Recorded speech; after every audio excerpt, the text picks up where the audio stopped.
So, are we going to go to nuclear war with North Korea? Who knows? It's on Twitter. Plus, President Trump is threatening the fake news again, and Steve Bannon completely loses his mind for the 97th time that I personally know about. I'm Ben Shapiro. This is The Ben Shapiro Show. So many magical things happening. I know, we're right back here. It's the second show of the year, and already President Trump is in top form. Last night, he went on Twitter and issued some all-time great tweets, and we will go through them. I mean, they are all-time greats, guys. They're spectacular. But first, I want to say thank you to our sponsors over at Helix Sleep. So, perhaps you lost sleep last night, not just because you were thinking of the possibility of a nuclear missile dropping on your home, thanks to President Trump's Twitter feed, but also because your mattress sucks. Well, that's why you need to go over to my friends at Helix Sleep. Helix Sleep offers something that does not exist anywhere else. A mattress that is personalized to your unique preferences and sleeping style that won't set you back thousands of dollars. Go to helixsleep.com/Ben and you take their simple 2 to 3 minute sleep quiz. They ask you your body type. Do you like sleeping on your back? Do you like sleeping on your stomach or on your side? Do you like your mattress to be firm? Do you like it to be soft? They build a custom mattress that will be the best thing you have ever slept on. For couples, they will even personalize each side of the mattress. And then your custom mattress arrives in the mail, direct to your door in a week. Shipping is completely free. You open up the box, you pop open the packaging, and boom, it inflates right in front of you, and it is just like magic. And then you get to try it for 100 nights. If you don't like it, you can return it for free. If you don't like it, they will refund you in full. But you will like it, and you will keep it, and then you will buy for all of your friends, because that's how good Helix Sleep mattresses are. Go to helixsleep.com/Ben right now, and you will get $50 toward your custom mattress. That is helixsleep.com/Ben for $50 off toward your order. Again, that's helixsleep.com/Ben. Check it out, helixsleep.com/Ben. Again, I would not leave home without it. In fact, I do, because I can't carry the mattress with me. But if I could take it with me, then I would take the mattress with me. It's that good. helixsleep.com/Ben. Okay, so President Trump goes off on North Korea, but I don't want to start there today. I want to save that for a few minutes from now because it's just so glorious. First, I want to discuss my old boss, Steve Bannon, who apparently has lost whatever was left of his marbles.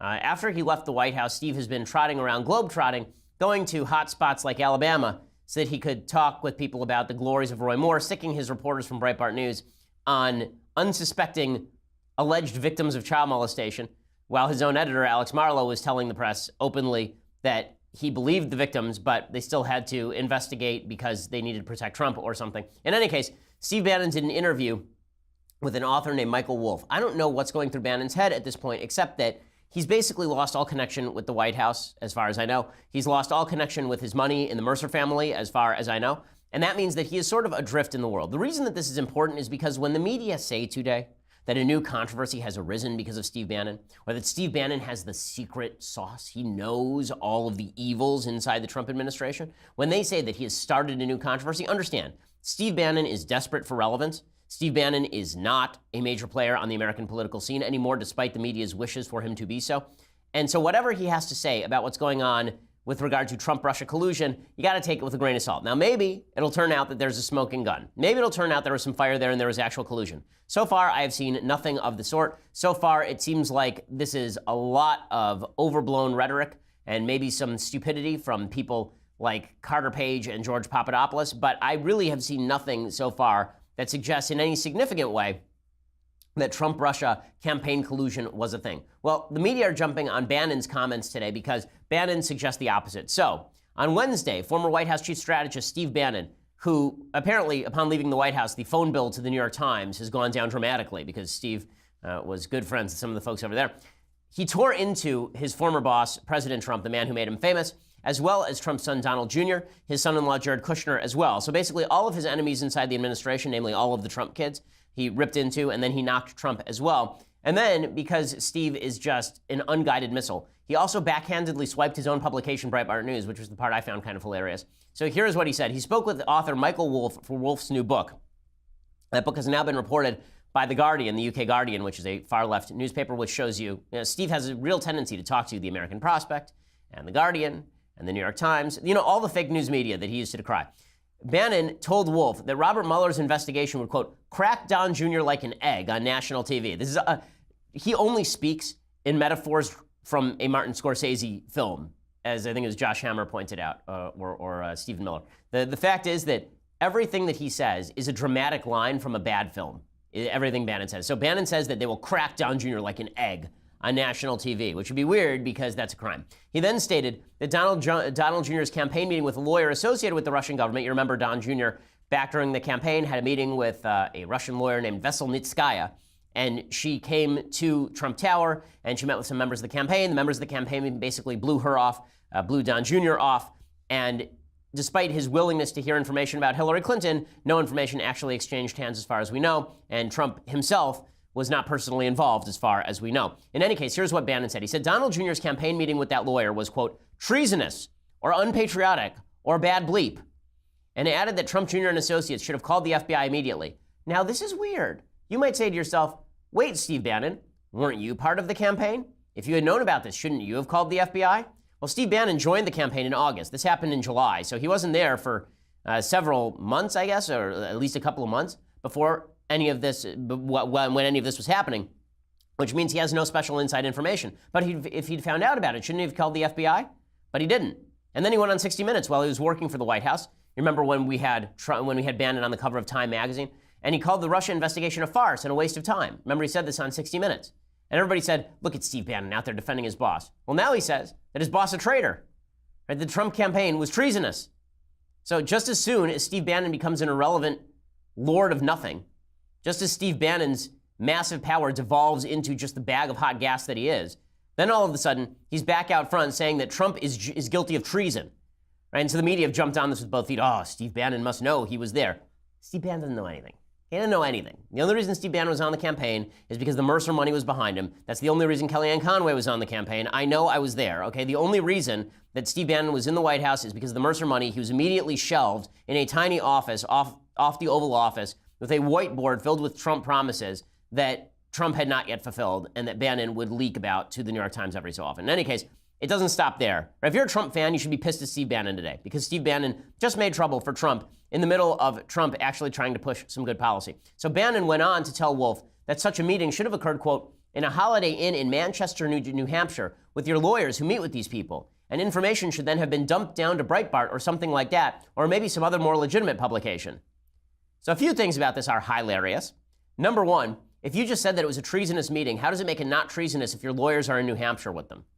Right? It's still treason, so I'm confused about that. But my favorite thing by far in this interview is where Bannon says that the information from the Russians should have been dumped down to Breitbart, right? First of all, implying that Breitbart was basically a vehicle for the Trump administration and the Trump campaign, which it was, and that they should have acted illegally, or at least colluded with the Russians, that Trump should have used Breitbart as basically a go-between with the Russian government, which is an incredible admission. And then finally, the admission that maybe they should have dumped that information to some other more legitimate publications. That's Bannon, who is the chairman of Breitbart News, calling his own publication illegitimate.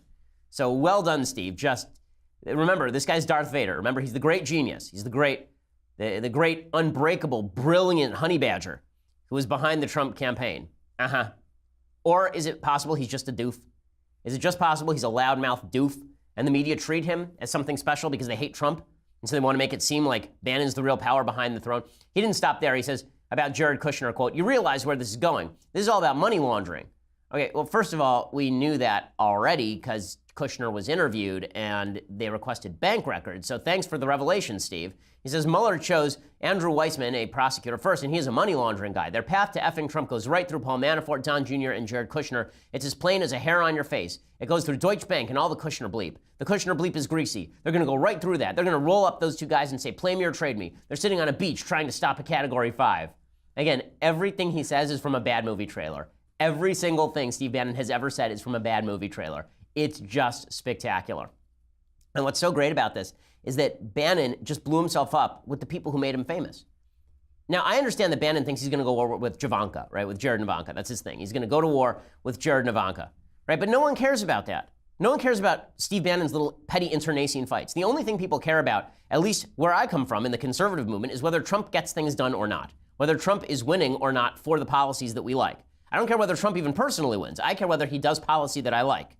Yeah, but Steve Bannon is out there making trouble for Trump, and now the media are going to jump all over him, of course, and they're going to try to turn this into a big story because they've been building up Bannon as something he is not for a long time. I have been saying consistently for well over a year now, Steve Bannon is not a powerful figure. Steve Bannon doesn't know anything. Steve Bannon is a leech on the ass of power who wrote Michelle Bachmann's name to Sarah Palin, to Andrew Breitbart, who died, to Donald Trump, to the Mercer family. Okay, that's all that happened here. That's all that happened here. But the media will jump on this. So ignore all the media bloviating about how Trump has the inside scoop.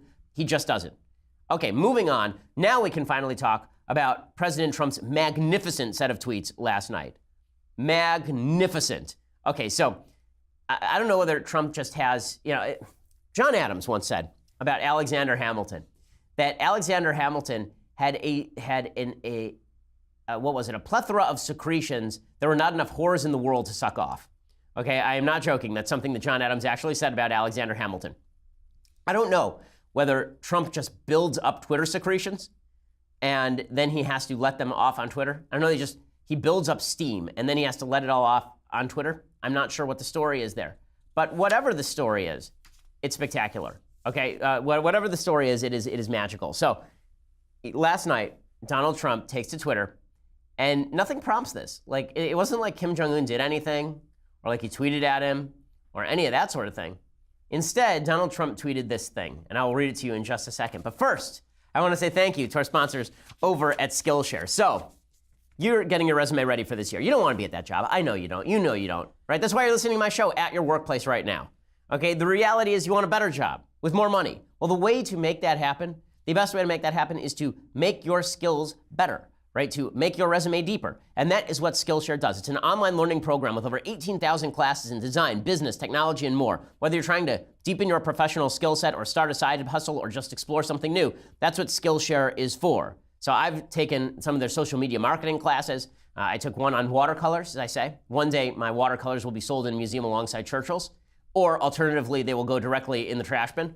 But one of those two things will happen thanks to Skillshare. Skillshare is offering Ben Shapiro Show listeners a limited time offer of 3 months of Skillshare for just 99 cents, which is a pretty awesome deal. Sign up, go to Skillshare.com/Shapiro99. That's Skillshare.com/Shapiro99. Don't forget the 99. Skillshare.com/Shapiro99 to get 3 months of Skillshare for just 99 cents. Right? Act now for the special New Year's offer. Start learning today. You have all these resolutions, how you're going to make your life better, how you're going to make your career better. Skillshare can help you do that. Get off your butt, sign up for Skillshare right now, or alternatively, sit on your butt and sign up for Skillshare right now, and then take the classes while sitting on your butt because the classes are brought directly to you through your computer. Skillshare.com/Shapiro99. That's Shapiro99, and that lets them know that we sent you. Okay, so here is this. This is just spectacular. So Trump tweets this out.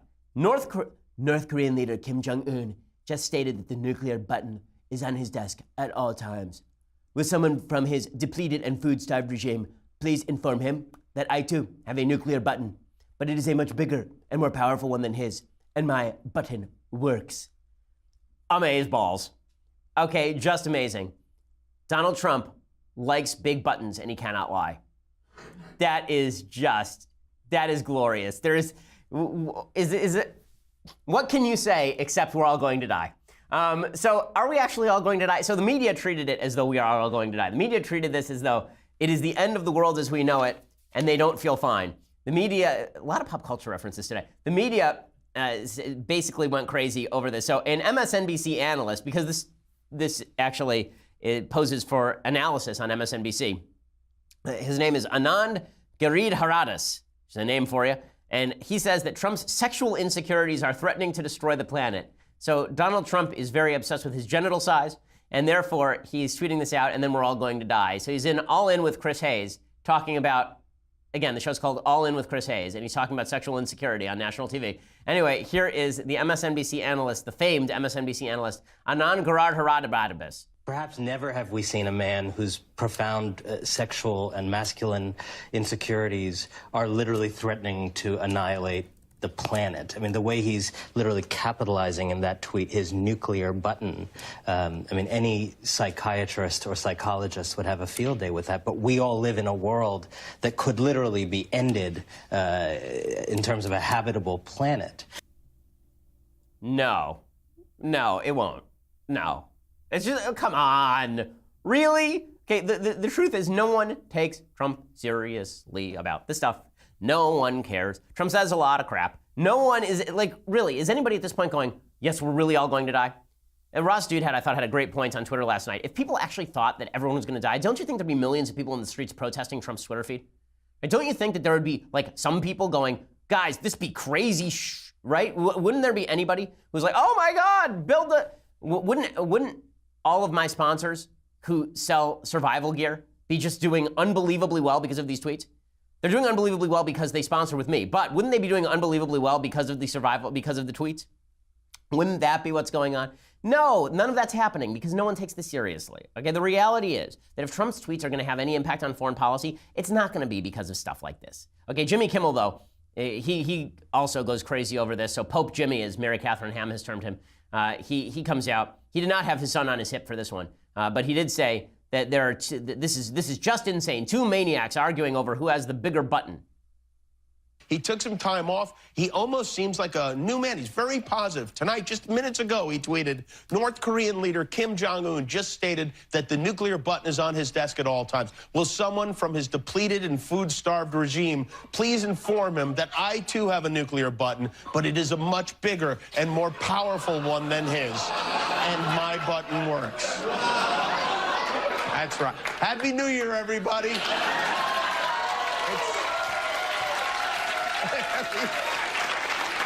We have two maniacs with nuclear warheads bragging about who has the bigger button. Okay, so I love this. First of all, I wish that I had pulled the clip of Willy Wonka saying button, button, who's got the button, because it would be so perfect here. But in any case, Jimmy Kimmel saying, oh, it's two maniacs, but everyone's laughing, right? That's the point. People immediately start laughing when they hear that tweet. They don't go, oh my God, we're all gonna die. They go, that's kind of funny. Because you know what? It's kind of funny. It is. Okay, like Trump saying, I have a bigger, first of all, that button on his desk, it just brings him Diet Coke, guys. Okay, that button is not for the nukes, right? The phone is for the nukes. The button is just for the Diet Coke. So we can hope that he doesn't switch the phone and the button, right? We hope that he doesn't pick up the phone and order himself 2 Diet Cokes and people take that as a code, right? But at the same time, come on. Like this idea that we're all going to die. Now, is it stable behavior? Is it the kind of behavior that we would wish to see from the president? Would you expect this from Abraham Lincoln? Abraham Lincoln just would tweet out, silly Jefferson Davis, I have an enormous army on your doorstep. It's long, beautiful, and hard. Like, is that really what you'd expect from Abraham Lincoln? Probably not. Probably not from Honest Abe. It's not what we're used to in the Oval Office. Jake Tapper goes after Trump over this yesterday. This is the president of the United States issuing a threat to use nuclear weapons and then turning around and glibly chastising the media. These tweets coming on the same day that President Trump also suggested that a former Hillary Clinton aide who has been charged with no crime should be jailed, and said the former FBI director who is a witness in the investigation into the Trump campaign should be investigated himself, and also said that his own Justice Department is part of a conspiracy known as the, quote, deep state. None of this normal, none of this acceptable, none of this frankly stable behavior. Okay, so this is just, is that true? Yeah, it's kind of true. I mean, like, is this something you would expect from the president? But this idea that we're all going to die because of it is just not true. Okay, the reality is that if you are going to actually have a situation in which the president of the United States is a threat on foreign policy, it would not be because of this, right? Ronald Reagan, back in 1984, I believe, during his re-election campaign, he was caught on a live mic saying, the bombing of the Soviet Union begins in 5 minutes. Right, and everybody laughed. Actually, the Soviets took it seriously enough they actually put their bombers on alert because people took Reagan seriously. Did North Korea put its bombers on alert? No, North Korea did nothing because no one's taking Trump seriously on this. If there were to be any danger from Trump's Twitter feed, it's if Trump would start signaling friendliness or apathy toward a regime he should not. So, for example, let's say that Vladimir Putin were to mass a bunch of troops on the border of Estonia or Latvia, and Trump were to say, well, I don't care about those places. I don't even know how to spell them. Right, then you would say, okay, well, now we're on the brink of war, right? Because Putin's just going to walk right across that border knowing Trump's not going to do anything, because even when Trump bluffs with force, there's a good shot that the force is never going to come. So if he actually says he doesn't care about something, he probably really doesn't care about something. But as far as him making militaristic threats, like why do you think Trump wanted the job? It's just so he could say this kind of stuff. It's just so he could, like, Trump does have some deep insecurity, right? There's no question he has some deep insecurity. But no one's taking this seriously anymore, which is why I tweeted out last night that I think that President Trump should simultaneously launch nuclear weapons at North Korea during the State of the Union address, in which he is railing about fake news, and fire Robert Mueller at the same time. And then the next day he should start tweeting about why no one is talking about the stock market gains. Like that seems like I think the best move for President Trump at this point. Okay, so moving on. I want to talk a little bit more about another tweet that President Trump sent out, and it is real and it is spectacular. It is quite grand. But first, I want to say thank you to our sponsors over at Stamps.com. So Stamps.com is the place to go if you need, you might have guessed it, stamps, right? If you need postage, then stamps.com is the place to go. They bring all the amazing services of the U.S. Postal Service directly to your computer. It is the better way to get postage. Simply use your computer to print official U.S. postage for any letter or package, any class of mail, and let the mailman pick it up. No leaving the office, no more lugging mail to the post office, no more hassle. They save you time, they save you money. You don't have to wait in line at the post office. You may enjoy the post office, but still, you want to save time, stay at home, print out all of your postage. You can print it directly onto the envelope. You can print it onto a sticker. You can print it onto a piece of paper and tape it to the envelope. Right now, you can enjoy Stamps.com service with a special offer that includes a 4-week trial plus postage and a digital scale. Okay, that's 4-week trial plus postage and digital scale. If you're ready for a better new year, go to Stamps.com, click on the microphone at the top of the homepage, type in Shapiro, you get that special deal. Remember, Stamps.com, there's a little microphone, click on it, hit Shapiro, and that's Stamps.com. Enter promo code Shapiro to get that 4-week trial plus postage and a digital scale. Pretty solid deal just for using that promo code Shapiro. Okay, so that wasn't the only great Trump tweet that was sent out yesterday. Here is another fantastic Trump tweet that was sent out yesterday. So Trump tweets out, quote, "I will be announcing, all capitals, the most dishonest and corrupt media awards of the year on Monday at 5 o'clock. Subjects will cover dishonesty and bad reporting in various categories from the fake news media. Stay tuned." Okay, so first of all, I continue to enjoy his capitalization habits. They are just, I don't know what to say about them. Like normally, you're reading, I've been reading a lot of philosophy lately, and very often you'll see philosophers use terms that they've coined, right? You'll see the noumenal and the phenomenal in Kant. And sometimes in certain editions, they will actually capitalize those terms because they're new terms that are being introduced. In contracts, we do the same thing in contract law. Whenever we introduce a new term in parentheses, we put all caps what the term means, right? We capitalize it. But apparently Trump thinks he coined the terms dishonesty and bad reporting from the fake news media. What I'm hoping is that President Trump actually says that he wants to deliver a nationally televised address and deliver his diatribe against the fake news media on all 3 networks. That would be pretty spectacular. And I'll admit, I'm going to tune in on Monday at 5 o'clock. Like, is he going to do it on Twitter? Is it going to be an actual reality show? Are they going to be awards presenters? Is it going to be like Kim Kardashian walks out? Who's going to actually be the MC? Is he going to MC it himself? Or is he going to be the guy who just comes out and opens up the envelopes? I am very curious as to how this is going to go. Is it going to be Ted Nugent and Sarah Palin in the Oval Office actually making this happen? Or will it be the Mooch? I root for the Mooch. On behalf of Marshall, one of the producers here, I root for the Mooch. And I would try to get Marshall front row seats for the Mooch. But in any case, President Trump going after the fake news media as well. Again, I don't know what's driving these tweets, but I can safely say that it's nothing supremely rational. He also tweeted about his accomplishments last night, and this one was pretty good. He really had fun on Twitter last night, and I like that the president has fun with things. He tweeted out, "President Trump has something now he didn't have a year ago. That is a set of accomplishments that nobody can deny. The accomplishments are there. Look at his record. He has had a very significant first year." And then he quotes it from the Lou Dobbs show, David Assman and Ed Rollins. So I do love that he is now giving citations. So that's exciting. Also, a few days ago, the President of the United States suggested that he did not, in fact, watch a lot of TV. That's not true. He watches a lot of TV. So here is Trump on Daniel Dale, who is a reporter, I believe, for ABC or Axios? In any case, he tweets out, he tweeted out Trump's schedule yesterday. 11:03 p.m. Live tweets Fox Business. 8:16 p.m. Urges people to watch Fox Show. 7:49 a.m. I assume these are all a.m. Or I guess is this the last 24 hours? Okay. 7:49 p.m. Mocks Kim Jong-un after Fox segment. 9:13 a.m. Takes credit for aviation safety after Fox segment. 9:08 a.m. Talks North Korea after Fox segment. 8:49 a.m. Tweets about taxes after Fox segment. 8:44 a.m. Tweets to Fox. 7:48 a.m. Attacks Justice Department Abaddon after Fox segment. That also actually, I think that missed a couple. I think that Trump actually live tweeted a couple of other Fox segments as well. I mean, at least Fox knows who their P1s are, right? In radio, you call them the P1s, the people who listen to your entire show. At least, they know who they are programming to. So, the President of the United States, I can't say he's a deeply busy man. Now, the good news about this, I guess, if you're on the left, is that he's not busy doing other things. Like, he could be busy paring back regulations. And if you're on the right, he could be busy doing other things like, I guess, mouthing off. But he is mouthing off, so I guess it's not all great.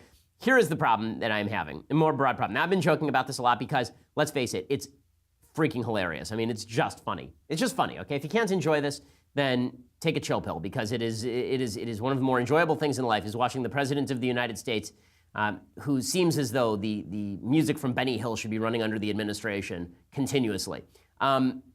Here is the problem, the actual problem. The actual problem is I am now invested in President Trump's policies. I like his policies. Over the last 6 weeks, I've gotten a lot of good policy. In the middle of these tweet storms that I've been talking about, he tweeted that perhaps he should cut aid to the Palestinian Authority, which he should. It's a terrorist entity. Right? In the middle of all of this, he was saying things that are true about the Middle East and Iran. He was tweeting out that the United States was going to support the protesters in Iran. All of this is true and good and important. Now, if the President of the United States had, let's say the President of the United States had been pushing nationalist populist banditism, right, an agenda that I didn't like. Let's say he was pushing a bunch of policy that I thought was bad. And then he was doing all of this stuff that was stupid. I would say, well, it's not great the President of the United States is doing all that stuff, but what he's really doing is he's maligning an agenda that is not my own. He's hitting an agenda that I am not particularly fond of. So the impact on that agenda, it makes less of a difference to me, right? If he sinks his own infrastructure bill, I'm not going to shed any tears over that. But if the President of the United States is pushing policies that I like a lot, right, as he has been doing for the last 6 weeks, now there's the significant possibility that in 2018, if he loses the House, or if he loses the Senate, or if things really go to hell in a handbasket and he loses in 2020, that it's not just going to be seen as a repudiation of him personally and his Twitter habits. It's not just going to be seen as a repudiation of the President of the United States as a human being. It will instead be seen as a repudiation of his policies. And my business partner, Jeremy Boring, God King of the Daily Wire, Jeremy has been saying this for years about Herbert Hoover. What he said about Herbert Hoover is that if you actually look back at Herbert Hoover's record, right, the president who preceded FDR, his record was very much along the lines of FDR's record, right? He increased government spending. He pushed tariffs. He increased regulations. He was very interventionist in the economy. In fact, members of the FDR administration said openly that Herbert Hoover's policies were basically the groundwork for their own. But then in 1932, when he ran for re-election, and afterward, he posed himself as a real conservative, as a guy who wanted small government, less government interventionism. And so Hooverism became synonymous with conservatism, and it smeared conservatism for a generation, a full generation. Didn't matter that Herbert Hoover wasn't actually conservative. His toxicity smeared conservatism, even though his own policies had not been conservative. This is what I fear from Trump. And in some ways worse, because he's actually implementing policies that I like. I don't have to go through the litany again, but in the last month, in the last 6 weeks, he has announced the move of the capital of the embassy to Jerusalem in Israel. He has gotten his major tax cut, which will not be reversed. He's nominated a bunch more appellate court judges yesterday. Don Willett joined the Fifth Circuit Court of Appeals, which is a fantastic pick. Don Willett is terrific. He has cut regulations at record rates. He is prevented the establishment of new national monuments and is paring back on some of the old ones because there's too much federal land in the West. The President of the United States has supported the protesters in Iran. All of this is good stuff. But if the president makes himself toxic and therefore makes his agenda toxic, then you do have a much more serious problem on your hands. And that is not good, okay? That's not a good thing. That's something that has to stop. And so I encourage the president to go on break and just enjoy himself. Instead, he went around to Twitter and said things, and that's not good. Again, I want the president to be successful for the country, and I don't think that these tweets are particularly helpful in that. Now, with that said, the president of the United States did tweet something about the deep state yesterday that is not completely inaccurate. So here's what he tweeted yesterday. He tweeted, quote, "Crooked Hillary Clinton's top aide, Huma Abedin, has been accused of disregarding basic security protocols. She put classified passwords into the hands of foreign agents. Remember sailors' pictures on submarine? Jail. Deep State Justice Department must finally act, also on Comey and others." So what he's suggesting here is that Hillary Clinton's top aide, Huma Abedin, should go to jail because she actually put a bunch of passwords, like government passwords, on her Yahoo email, and that Yahoo was then hacked. And what Trump says is that he's comparing this to another case of a woman who was jailed. She was in the U.S. Navy, and she was jailed for taking pictures on submarines and then putting them on social media, and this was considered a security breach, and she did time in jail. And he, again, is suggesting that the Justice Department is the deep state. Well, the President of the United States is the head of the Justice Department. He can instruct them to investigate Hillary Clinton and Huma Abedin anytime he wants. He has not done that.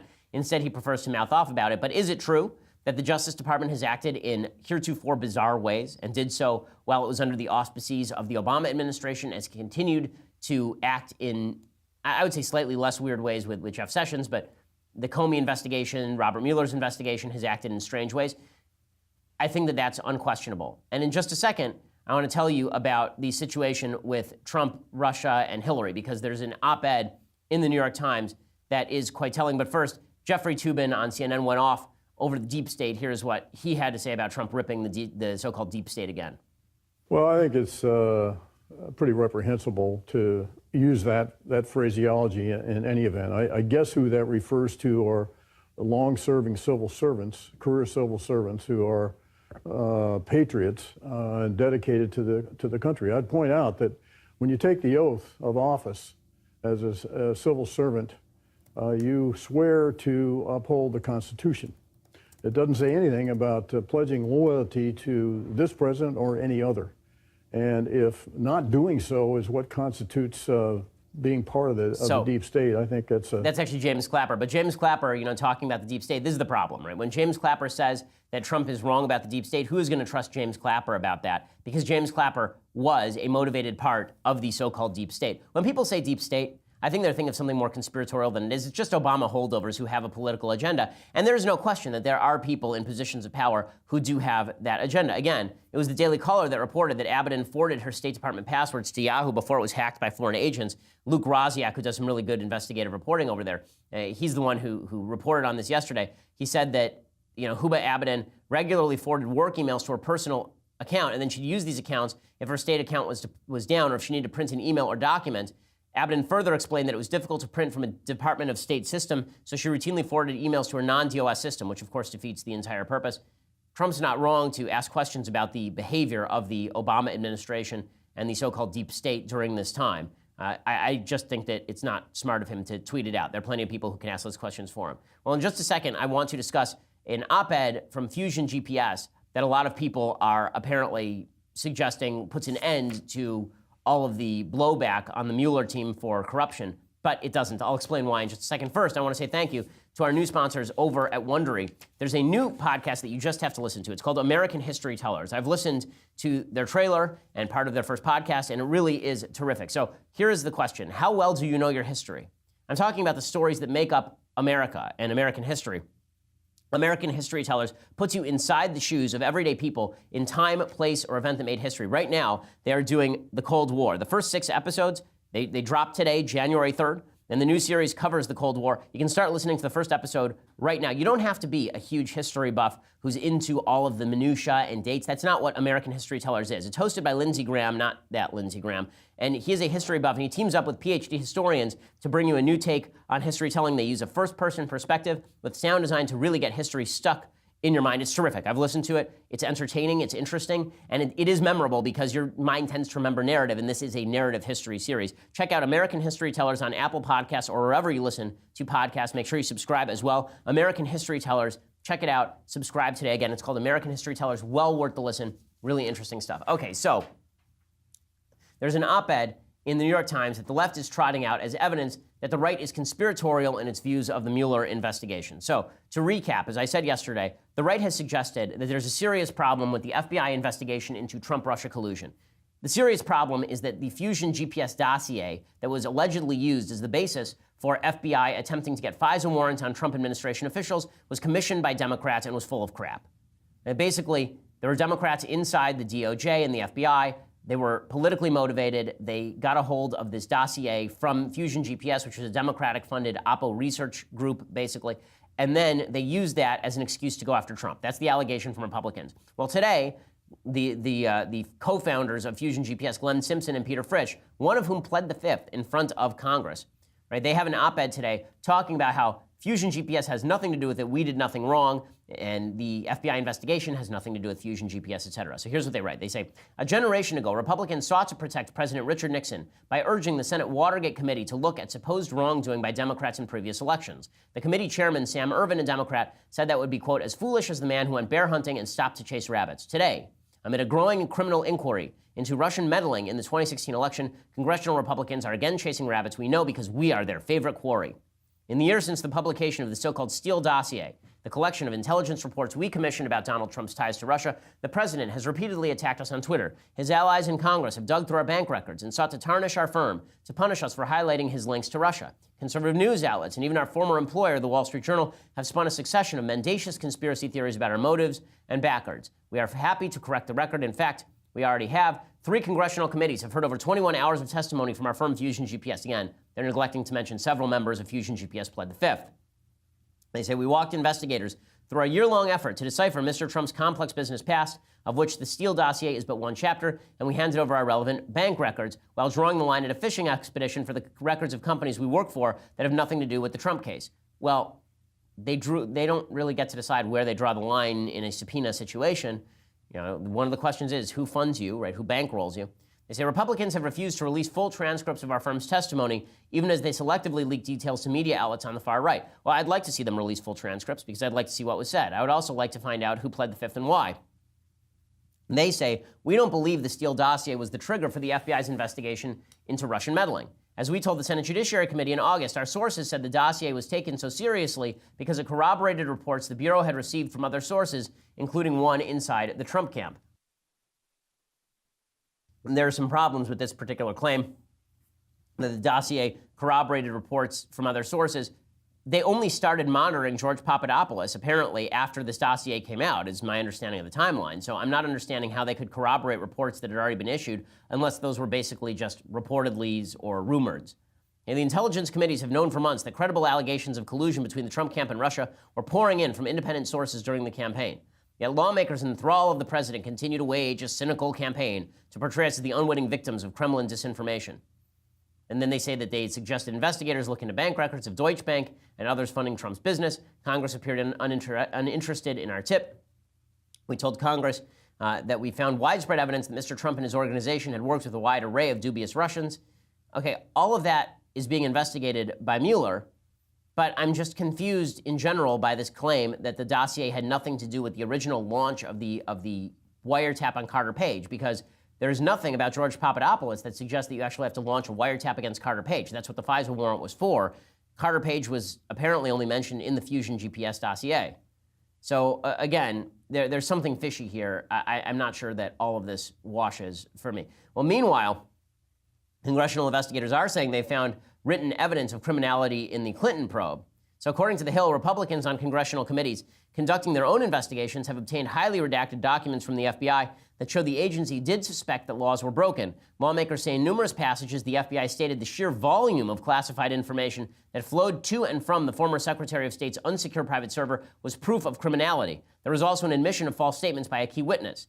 The name of the witness was redacted. Congressional investigators say it was an employee from the computer firm that maintained Clinton's server after she left the State Department in 2013.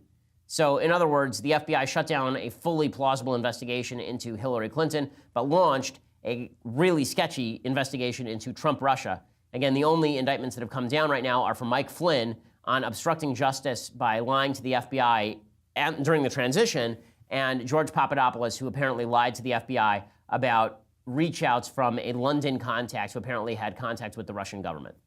Right, that's about all that we have so far from the Mueller investigation.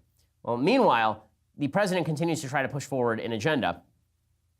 Trump is trying to push forward his agenda, and that agenda has been slightly hampered by the news that Orrin Hatch is out, the senator from Utah, who was widely seen as the only barrier between Mitt Romney and the Senate seat in Utah. He has decided that he is going to step out of the Senate. He is 1,000 years old, I believe. He may be 1,001. He's actually 83. And Orrin Hatch has been in the Senate for 41 years, so significantly longer than I have been alive. He has actually been in the Senate. And Hatch is leaving, and he also has said that he is fine with Mitt Romney taking over for him. Romney, who is 70, changed his Twitter profile to highlight the fact that he is located in Holiday, Utah. So it looks like Romney is likely to run. A lot of people in the Trump camp are not happy about this. They think that Romney will be a thorn in Trump's side in the same way that Jeff Flake was sort of a thorn in Trump's side. Again, I think that Romney will likely vote a lot of the right way on all of this, but I'm confused as to, I don't know why Romney is necessarily the logical pick. I think he'll make a fine senator from Utah. I don't see any serious problems there, although, we'll have to go back and rehash his record. The guy did invent Obamacare. So making him into the greatest Obamacare opponent, there's always this revisionist history that goes on after campaigns. In 2012, I did not vote for Mitt Romney in the primaries, nor did I endorse him in the primaries, specifically because I didn't think he was quite as conservative as he was pledging to be. Right? So I was pretty clear about my doubts about Romney then.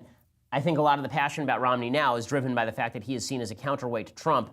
In reality, will he be that? He'll say some stuff, but will he actually be that? Not in any way different than Jeff Flake has been, which is to say, not much. What else is on the Republican agenda for 2018? Well, now they're talking about welfare reform. So I think Trump is on a different page than some of the members of Congress. Trump is talking about immigration, per se. Steve Scalise, who is the House Majority Whip, he is saying we're going to tackle welfare reform next. Again, this would be a greatly necessary change. This would be useful. Well, there's a lot that we're going to be doing in 2018, and it starts where we left off. Tax reform is working incredibly well. We're seeing our economy take off. The next big thing you're going to see is a need for workers. And I think the best thing we can do is to go and reform those welfare programs that are trapping people in a failed welfare state. Let's actually put some work requirements in place so that we can get people back to work, rebuild the middle class. Okay, so this is a useful piece of information. Trump is also pushing along an agenda with regard to DACA. So yesterday I mentioned that Trump didn't seem to have any clear strategy on the Deferred Action for Childhood Arrivals program. And that's a problem, right? It seems like he's saying that he's going to reinstate DACA if Democrats don't reach a deal with him, which would not be a loss for Democrats. It would look like Trump backed down, right? It would look like he backed down. His base would be angry at him. So I'm not sure how that's even close to a negotiation strategy. But there are members of Trump administration now who are saying that Trump is not going to sign into law any deal for the Dreamers unless it also includes an end to chain migration. And what's fascinating is there's sort of a rift that's broken out among Republicans about whether Trump should go for border funding for the wall or whether he should go for an end to chain migration. If you have to pick one, you have to go with chain migration. Right? Chain migration is significantly more of a problem in terms of immigration and illegal immigration than is the border wall itself. Right? We can always staff up ICE. There is border wall in some places already. I'm in favor of border wall. I've always been in favor of a border barrier, no question. But if you have to choose, chain migration is a much greater threat to America's immigration system than is the border wall, because that's basically a legal policy that says that if you come in and you get in, you now get to bring all of your extended family. It turns into Thidwick the Big-Hearted Moose from Dr. Seuss. You get to bring in everybody on your horns, and that's a huge mistake. Right? The latest terror attack that we saw in the United States was perpetrated by somebody who got in basically through chain migration. So that's not a... If they're going to go for something, let them go for chain migration. I think that's the right move. Again, the American immigration system changed radically in 1965, and it was designed for making America stronger through immigration. It was designed instead to be based on empathy for people from various parts of the globe that might be more downtrodden, coming from places that were less European in origin, places that had typically less of a history of Western civilization. And that changed how immigration was done. The chain migration system combined with that shift in the places where people come from means that a higher percentage of people are coming from countries that are not used to all of the things that make Western civilization. So I hope that Trump can push that. It's one of the reasons why, please, Mr. President, stop with the Twitter distractions. Stop. It's just not useful in any real way. Okay, so in just a second, I'm going to do some things I like and some things that I hate. But first, we're going to have to say goodbye to you over on Facebook and YouTube. So, Facebook and YouTube, if you want to subscribe and watch the rest of the show live, all you have to do is go over to dailywire.com. For $9.99 a month, you too can have a subscription to dailywire.com. And with that subscription comes the rest of our show on video, live.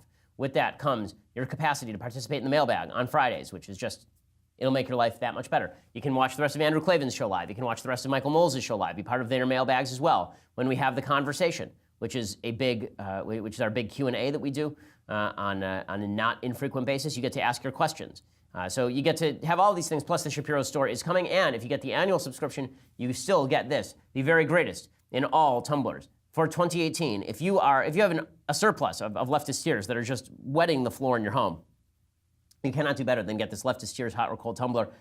Often imitated, never duplicated, significantly better than any other competitor on the market, no matter what they will tell you about asbestos. There is no asbestos in this tumbler. It's fantastic. So check that out with the annual subscription, or go over to iTunes, SoundCloud, Google Play, Stitcher, any of those places. You can listen to our show, or go over to YouTube. Please hit subscribe over at YouTube. We always have great videos coming out, including some excerpts from my debate with Sam Harris that I think we've put up on our YouTube channel, so you can check that out as well. So lots of fun over there. We are the largest, fastest growing conservative podcast in the nation.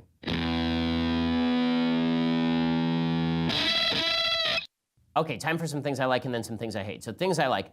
The President of the United States, I mentioned this, amid his tweets yesterday, amid the crazy tweets, there was a very good tweet, okay? And the tweet that he put out was with regard to Pakistan and then with regard to the Palestinians. Here, it was 2 tweets. He tweeted, quote, "It's not only Pakistan we pay billions of dollars to for nothing," right? He cut off military aid to Pakistan, which is a good move, but also many other countries as well. As an example, we pay the Palestinians hundreds of millions of dollars a year and get no appreciation or respect. They don't even want to negotiate a long overdue peace treaty with Israel. We've taken Jerusalem, the toughest part of the negotiation, off the table, but Israel for that would have had to pay more. But with the Palestinians no longer willing to talk peace, why should we make any of these massive future payments to them?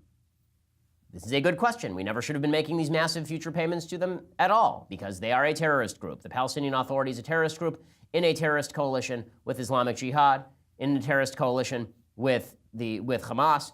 The idea that we pay them money, taxpayer money, my money, is totally insane. By the way, he did not take Jerusalem off the table for Israel, right? He just said we're not going to pressure Israel on Jerusalem, which is not quite the same thing. The U.S. has budgeted $251 million in aid for the West Bank, the Judea and Samaria, and the Gaza Strip in 2018. That means money for Hamas. We should cut off that aid immediately now. We should have done it years ago. And good for Trump for doing it. Hopefully he will actually follow up on that.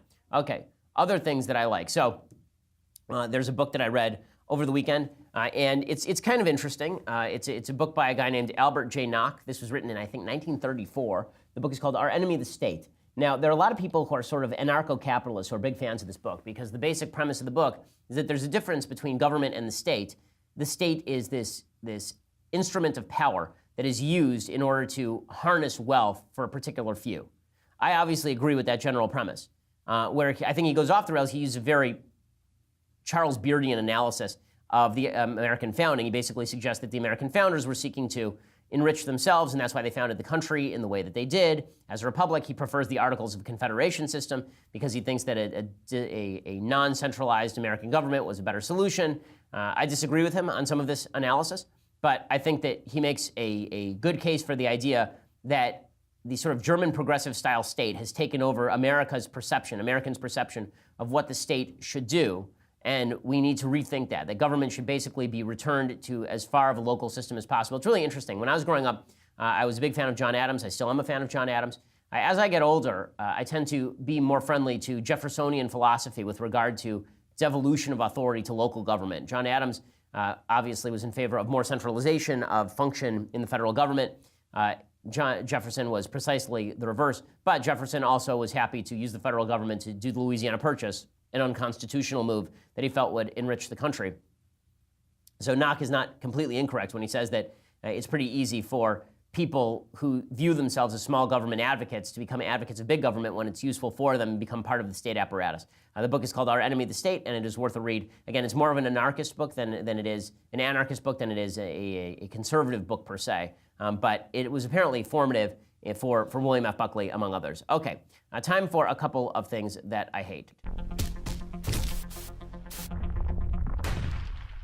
Okay, so we'll do one quick thing that I hate. Well, a couple of quick things that I hate, I suppose. So there's a New York Times op-ed today from a woman named Kashana Cowley, all about how Erica Garner, her death on Saturday, is the fault of the American system or some such. So Erica Garner, you'll recall, is the daughter of Eric Garner. Eric Garner is the guy who died after he was put in a suppression hold by the New York City Police Department for selling Lucy's, which were cigarettes that were not licensed because the cigarette taxes are so high, there are people undercutting them on the black market. And he died, he had a heart attack. So here is what this woman, Kashana Cowley, writes in the New York Times. She says, other families could devote themselves to spending time together around tables piled with celebratory food. But the Garners had to keep vigil around a hospital bed because Erica suffered a heart attack on Christmas Eve and spent most of the last week in a coma. She died unfairly young at 27. That's 3 years after her dad died unfairly young at 43. When Officer Daniel Pantaleo of the New York Police Department placed him in a banned chokehold. So you'll, number one, have to ask why a woman would have a heart attack at 27, right? And that's not the fault of the cops, right? If you have a heart attack at 27, then that's because you either have a congenital heart situation or because you have a severe weight problem, which could also be congenital, that leads to a heart disease, right? Erica Garner had 2 kids. If both she and her dad had been alive this holiday season, they would have almost certainly spent it together. He was a family man, she said about him. It's all very sad, obviously. But here's where she starts to go off the rails, this columnist. She says, since the country's founding, black families have never been able to thrive. Slavery broke them apart by allowing family members to be sold at auctions to different owners. Obviously true. Millions of black family members were killed during slavery and the lynching era from 1877 to 1950. I don't know about millions. I'd have to actually look up the statistics about, I don't think that certainly millions of people were not lynched during that period. That's a wild exaggeration in terms of lynching itself. In terms of black family members who died, I mean, I assume that that's millions. Black defendants often receive far longer sentences than similarly situated white defendants. So the idea here is that black families are being destroyed by the constant ongoing oppression. This was true during slavery, not as true during Jim Crow, because even under Jim Crow, families could live together. I mean, once you are free to marry, then it is your responsibility to stay with your kids. Right? The fact is that the black single motherhood rate in 1960 was 20%. Today it's 70%. How is that the fault of American government per se, other than a welfare system that incentivizes men not to stick around and incentivizes women not to get married before having babies? It's difficult for me to imagine how you can blame slavery for an elevation, a 350% elevation in the black single motherhood rate since the advent of the civil rights movement, essentially. It's a very weird contention. But the idea here is that it's all the fault of the system, that black families are disproportionately affected by child protection systems. I haven't seen the evidence for that. She says, she concludes by suggesting, if there is no sin in killing Eric Garner, no crime, then black families like the Garners can be destroyed without anyone having to answer for it. Now, we can go over the Garner case again, but the idea that most black families are being destroyed by the system is just not true. Most black families are not in place in the first place in the sense of a mother and father who are married having kids. Most black families are not made like that. It's not like they're married couples and then they're being broken up by the state as it was the case during slavery. That's not what's happening here. And to pretend otherwise is just to be non-factual. Speaking of non-factual, there are a lot of people who are talking this week about the new statistics out from New York City where murders are down again and the crime levels are really low, and they're suggesting that this is because of the end of stop and frisk, that stop and frisk, it turns out, didn't do anything. I find the evidence on this strangely weird. You can't use New York City as the only evidence of proactive policing. Proactive policing has stopped in places like Ferguson and Baltimore. The crime rate has risen dramatically. Proactive policing has stopped in Los Angeles and Detroit. The crime rate has risen dramatically. In New York City, one of the reasons the crime rate has not risen dramatically, is because stop and frisk was so thorough, and because the policing was so proactive for literally decades. I mean, New York City coined this stuff. That now you're seeing the kind of trailing effect. Heather McDonald has a very good piece. You should go over and check it out at City Journal, all about what's happened demographically in the city of New York. And what she basically says is that the areas that were responsible for super high crime in New York have largely become gentrified as a result of good policing. And so you're now seeing the evolutionary overhang of good crime policies. And if you continue to have bad crime policies eventually, then you will see a breakdown again. But you won't see it in those gentrified areas. You'll see it in areas that are not as gentrified. Okay. Quick final thing, we'll deconstruct the culture very briefly. So Justin Timberlake has a new video out. As you know, I love Justin Timberlake. I don't know anything about Justin Timberlake, except that he grabs Janet Jackson's boob occasionally. In any case, Justin Timberlake has cut a new video. The part that I find noteworthy about this is that the left is going crazy about this music video, and I really don't see why. So here it is. It's produced by Pharrell. And his wife, Jessica Biel, is there in a voiceover. So here is the trailer for his album, Man of the Woods. This album is really inspired by my son, my wife, my family, but more so than any other album I've ever written, where I'm from. And it's personal.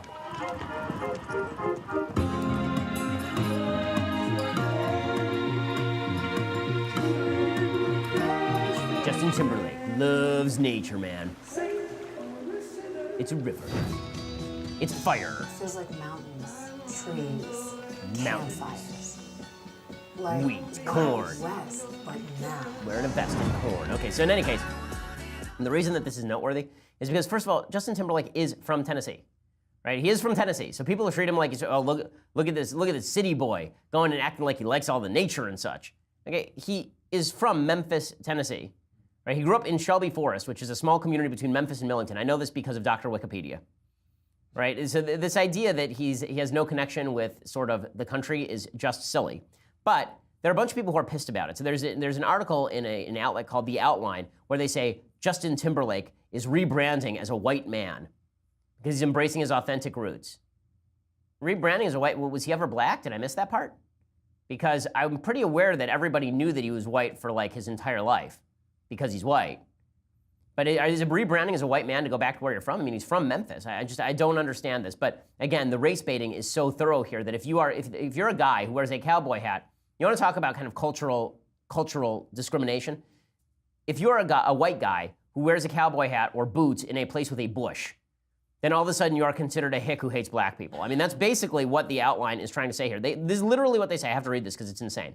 They say, the trailer for Timberlake's new album, Man of the Woods, present the former NSYNC heartthrob looking pensive in various natural settings, hitting every note of the white man finding himself in the empty West trope that has long been part of America's romantic, fictional past. What now? Like, huh? This is white colonialist fantasies aside. There's something very familiar about this pivot in Timberlake's style. White colonialist fantasy, he's literally standing on a rock. I don't see his slaves. I don't see him fighting with Native Americans, right? Pocahontas is nowhere to be found. But the insane race consciousness here is just beyond. So what they're saying is that Timberlake has a long history with hip-hop and R&B, genres invented and dominated by black people. And to be clear, without African Americans, there would be no rock or country music as we know it either. But I digress, right? So he moved from quote-unquote black culture, but now he's pandering to white America. Or maybe he just wants to do an album about where he's from. Is that possible? Okay, what if I just like jazz? I like jazz, not because it was invented by black people, but because classic jazz is great stuff. Right? What if I like country music? Because I'm Jewish. Like, I have no connection, I have no root connection to any of these musics, probably more to jazz than I do to country music. But this notion that everything has to be broken down by sort of cultural stereotype, it just demonstrates the intersectional stupidity of so many people who are commentators on our culture. I don't see what Justin Timberlake is doing wrong by standing in a jacket in a forest. Like, the forests belong to us all. Okay, enough.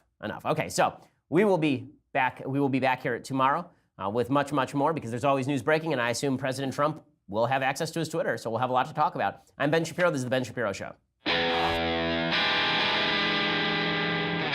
The Ben Shapiro Show is produced by Mathis Glover, executive producer Jeremy Boring, senior producer Jonathan Hay. Our technical producer is Austin Stevens, edited by Alex Zingaro. Audio is mixed by Mike Cormina. Hair and makeup is by Jesua Olvera. The Ben Shapiro Show is a Daily Wire Forward Publishing production. Copyright Forward Publishing 2017.